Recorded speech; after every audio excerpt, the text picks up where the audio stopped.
Hello, welcome to another video on the Scouring Early Access. Today's match is going to be a 2v4 match, and of course the normal classic mode. And on my team it's going to be me, the Perfect Gamer, with my ally, Dinchi Code. And my enemies are going to be Warjun, Mortal, Hades, and Aerial W360. And over here, kind of spawn in a funny way, where I'm very far left part of the map. My allies kind of far to the right. And all the enemies are relatively close to each other. Anyways, I spawn here as the white human player. And of course, the new update allowed us to produce dwarf units. But the little difference in this classic mode compared to the reforged is that you need to make a tier 2 and you need a smithy to be built before you're able to construct a dwarven tavern to then produce dwarves out of it.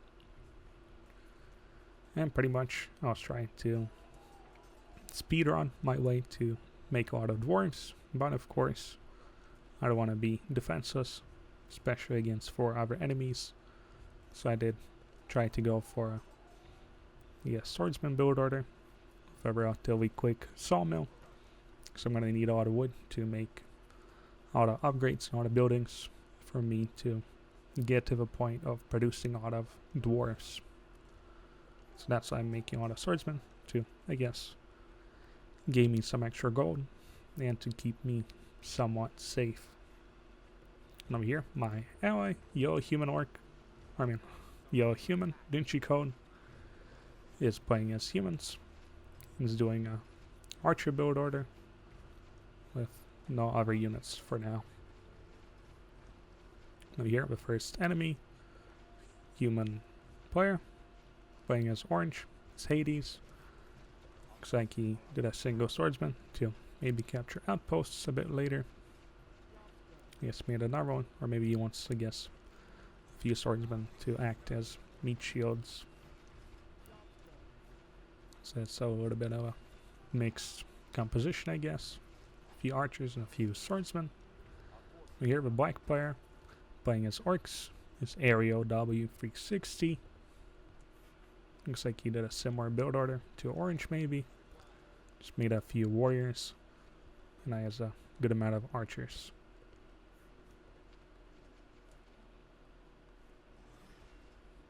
Over here, the next player, red player, Warjun, or Warjun.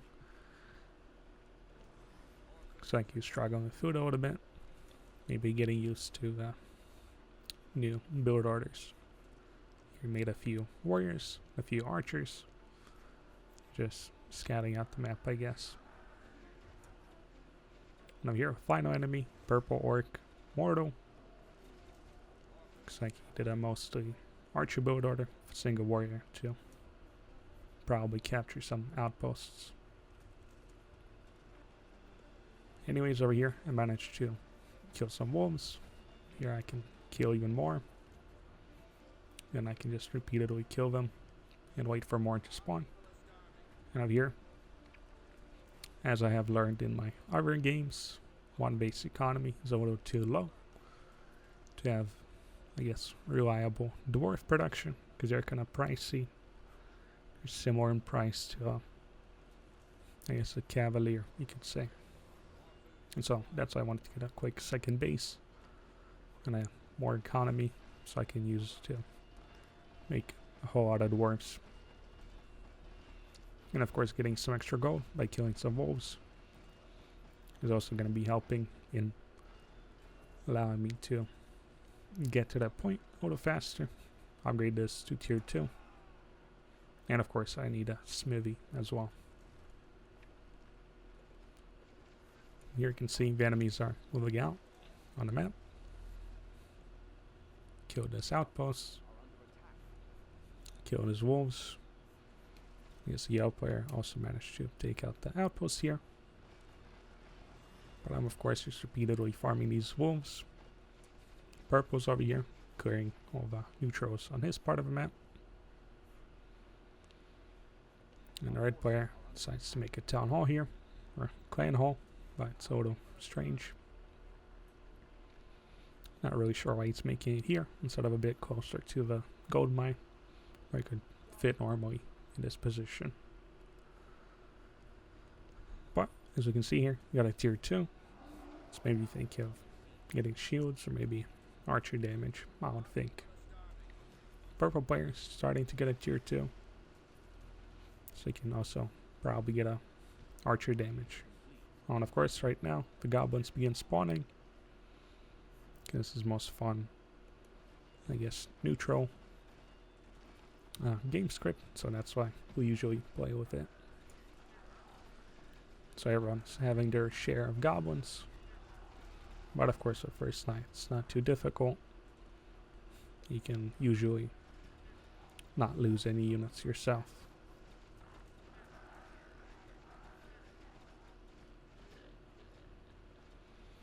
But I guess the black player is having some trouble.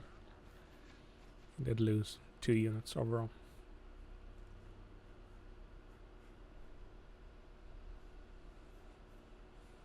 Over here, I knew that I had no enemy here because I scouted, but only now I find out that there's a purple enemy over here, which can, I guess, be the first target to try and attack me because he is the closest to my main base.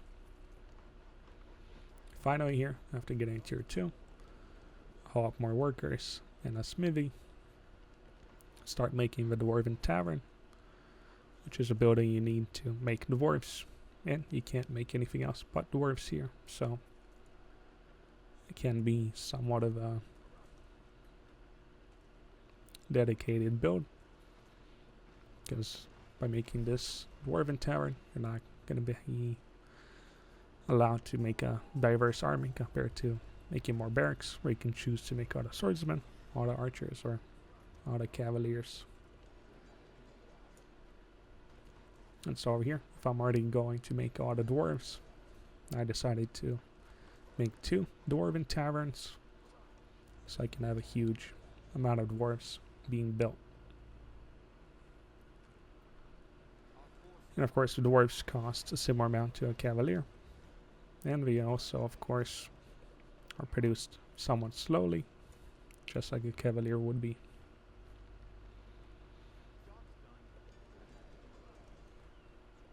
Right here my allies clearing some neutrals, just getting some units out in the field. Somewhat mixed army composition, all the archers, and a good handful of swordsmen. And of course he lost to get artillery they can use to bombard the enemy. Here the enemies begin clearing this corner as well to get some extra gold. I can of course expand here as well because of these very, I guess, short or narrow wooden walls they can chop through to have easy access to this expansion. You can see here black has a, I guess, mixed army composition, a lot of warriors, a lot of archers. Orange mostly has a lot of archers, a few cannons, and a very few swordsmen. And over here, I begin leveling my dwarves a little bit. And this is the most effective way to level them up in their melee mode, because they do less damage.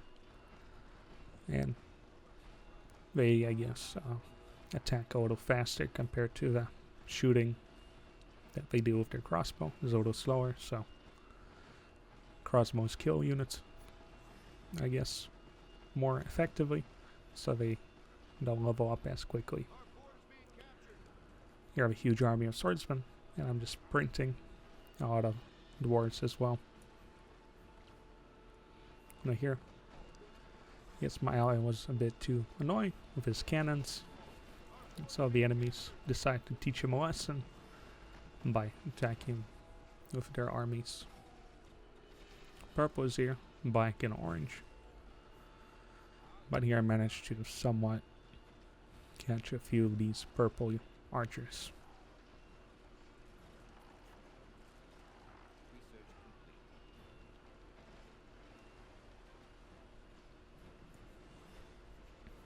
And of course, my enemies are beginning to attack my ally.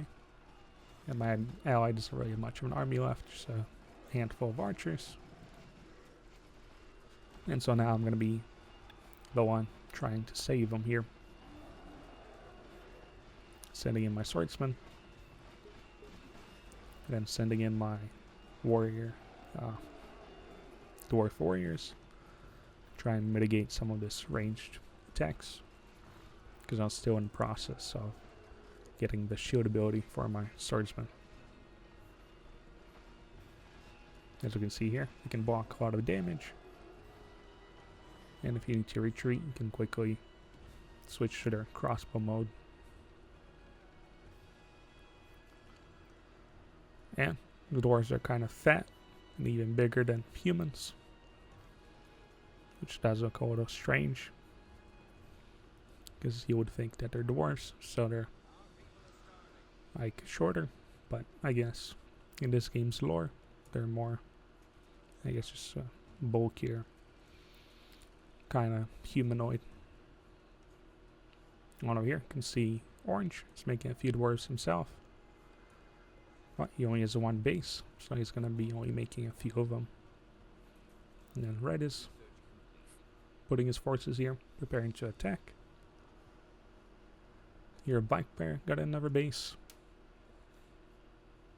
Got another forge, so maybe he's going to be making cannons. Oh no, he's making a shield ability, which can be useful for his warrior army.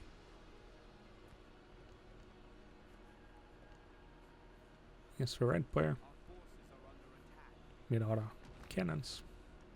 And the enemies do begin, I guess, trying to attack. Trying to bombard my ally here. Over here, the purple player made another base, and he does look like he's going to devour style play. A lot of demon spires that are now going to be producing a lot of devours.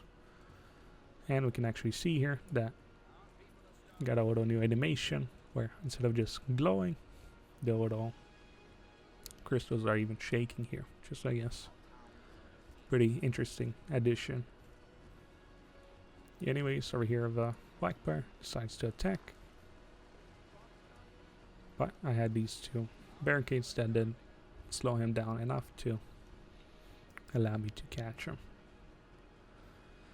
Here I did see some goblin archers with a small glimpse, so I tried to go here to see where they were hiding here, and I did manage to finally find them here.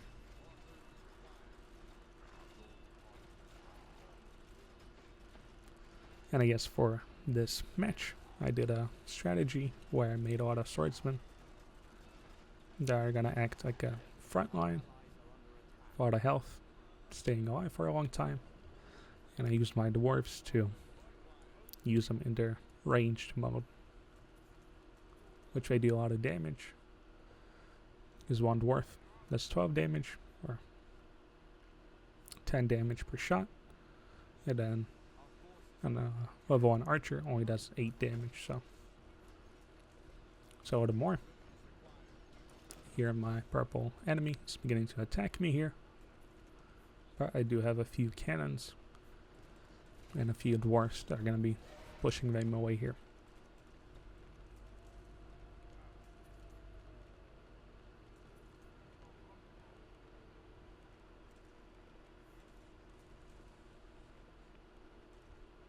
And I guess it did give me some kind of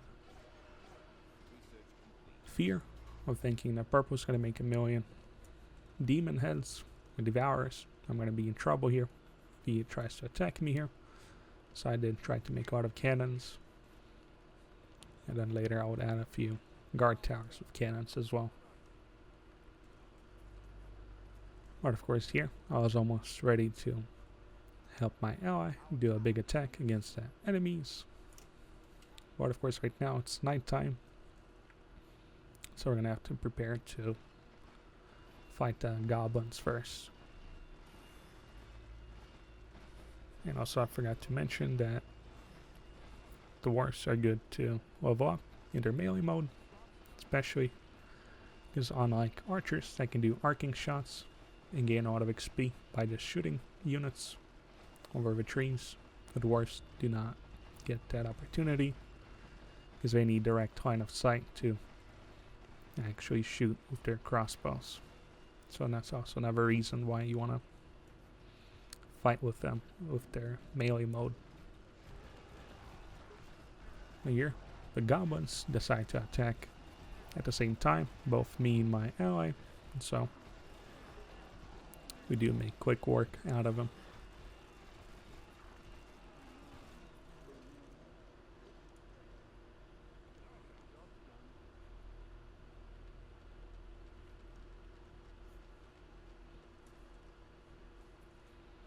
And here I even managed to get a third dwarven tavern.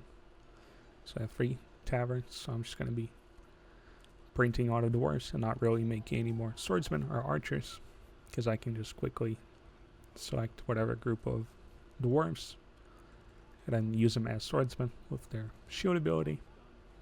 Or if I need a lot of range damage, I can just use their crossbow version, you could say.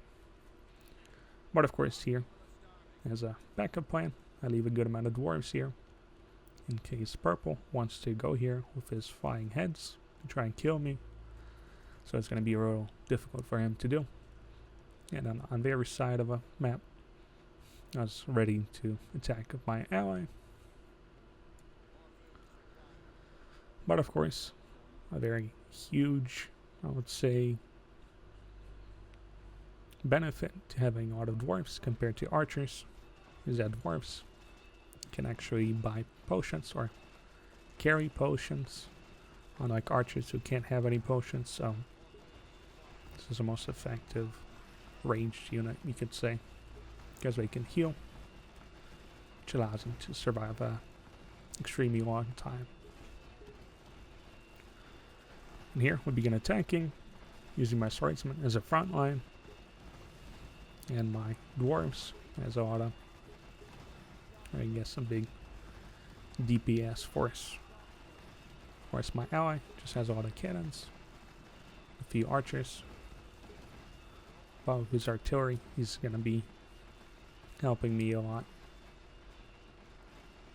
Of course, here, my swordsman are kind of dying, so I did use my dwarves to fight back in melee mode, which is going to be more effective against these dwarves who can block ranged attacks, but they can't block melee hits from the dwarves.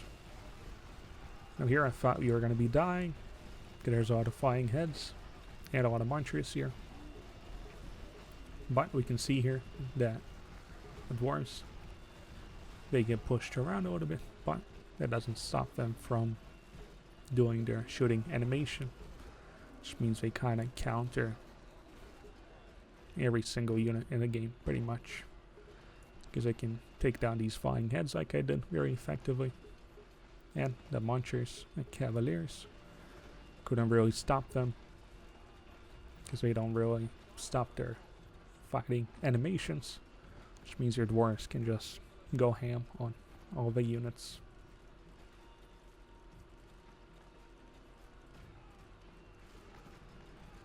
Here the dwarves are going to be making their final stand against my dwarves, and it's sort of funny is that this is the only ranged unit that can climb up on top of enemy buildings, and you can even use your dwarves to shoot from the top of enemy buildings, which is kind of a crazy ability where you can just go on top of an enemy's building and just pepper down his units below his building, which can be a little funny, but I didn't really get to a point to use that specific strategy to sit on top of the enemy's buildings to fight his army. But you can see here, Munchie's not really stopping me because these dwarves do 18 damage when they're level 3 with their crossbow. which is roughly the same damage that a level 3 muncher would do. Or I guess maybe that's wrong. I think level 1. Maybe it is right. Because level 1 dwarf, I think he does 10 damage with his crossbow, and then 13 damage when he's level 2, and then around 16 or 18 damage, somewhere around there. Which is still the highest amount of damage out of all the ranged units in the game. Here, all my leveled up dwarves, which have the most armor out of anyone. Just 0.2 armor, unlike other higher level units that are level 3, like level 3 cavaliers, swordsmen, or archers. We only get a 0.1 armor rating, unlike these level 3 dwarves who get a 0.2. Which means that on top of already countering everything, they get the biggest armor value, which even allows them to survive even longer, on top of them being ranged units that can drink potions. And so this can be a somewhat difficult unit to fight against. But I did play a few matches with the dwarves, and the best strategy against them was just having a lot of cannons that could just bombard a huge blob of your dwarves with the artillery ability. But pretty much all the enemies decided to surrender, and so now I decide to do a final attack against the final enemy.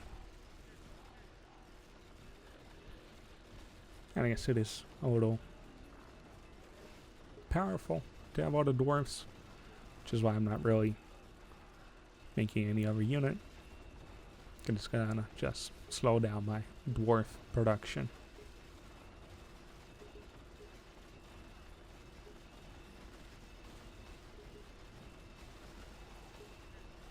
You can see here, even dwarves are countering these heads, on top of countering these ranged units with their shields, which is buying a lot of time for my other dwarves to shoot them down.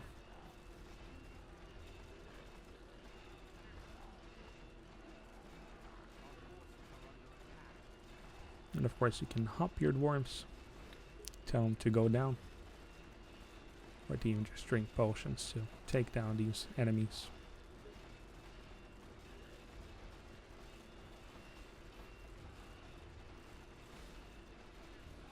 And just like that, my big army of dwarves managed to destroy all the enemies. See your results. You can see here, managed to get a second and then a later third base, which did give me the required gold to have consistent dwarf production. You can see here I made all units, and these are mostly dwarves, because I made a handful of swordsmen, and then I was just making nothing but dwarves. Here I somehow managed to kill a lot of units and not lose that many myself. And it was an interesting game, showing the power of just making pure dwarf army, I guess. Anyways, if you liked the video, you can leave a like, leave a comment. If you want to see more videos in the Scouring Early Access, then you can subscribe. Thanks for watching, and goodbye.